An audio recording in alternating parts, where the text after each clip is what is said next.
This is the male hortus cone, and it's already shedding pollen. You can see the pollen right around the side of the cone scales here, and if you tap it, you'll watch right down here, you'll see that there's a lot of pollen coming out. Pollen sacs that actually hold the pollen right up in here, and you can watch as I tap the cone, you'll see the pollen come out. What we're going to do is we're going to hold the leaves back, drop the clippers down in here. It's a good idea to wear long sleeve everything because you're going to get cut, and hold the top of the cone like this so you don't lose very much pollen, and hold it upright and lift it out gently. And there you have your hortus male cone. First thing you want to do is lay it down gently on the newspaper like this. You can see the pollen if you want to look on the side. Even just from laying it down, you can see the pollen falling out already. You want to wear a respirator when you do this because you really don't want to be breathing this stuff as it is toxic. Okay, just pick up the cone and just gently tap it.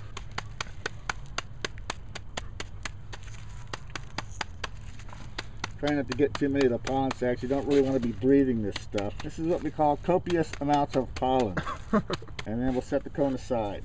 We're going to take the pollen like this, because that's an awful lot of pollen. Put it in the envelope.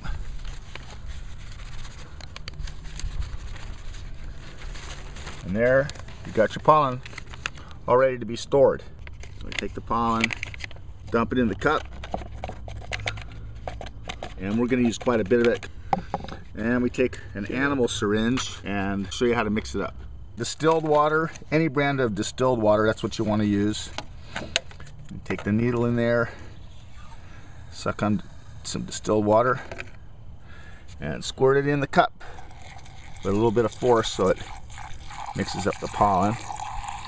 And today we're going to be using we're going to do this one cone probably 3 times. So we're going to want to inject it 3 times. So we're going to use 3 injections of pollen. And you can see how it's mixing it up in there.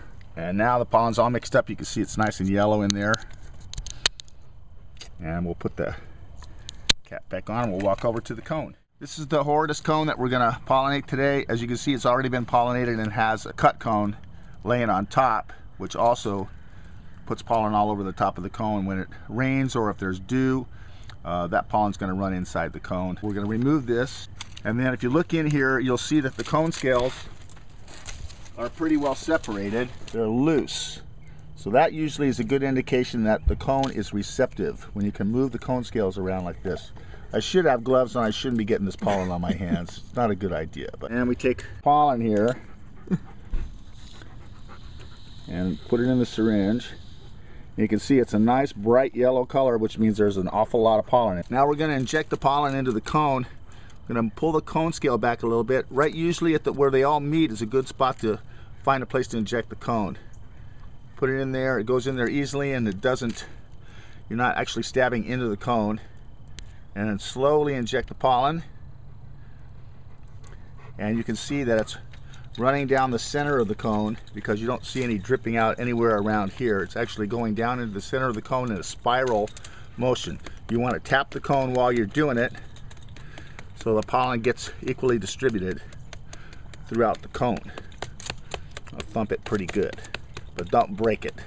And the pollen runs out the bottom of the cone. That's how you tell that the cone is receptive, right there. Okay, here's another cone that we're going to pollinate, another female hortus cone. You can see that the cone scales on the top here move rather easily, which also is a sign of receptivity.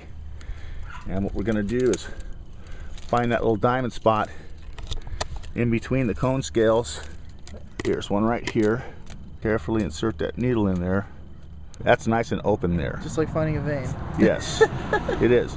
And you can see that on the other side of the cone, it's dripping right out the base. And then we're going to replace the cone, spent cone, because it's still shedding. As you can see, there's still pollen coming out.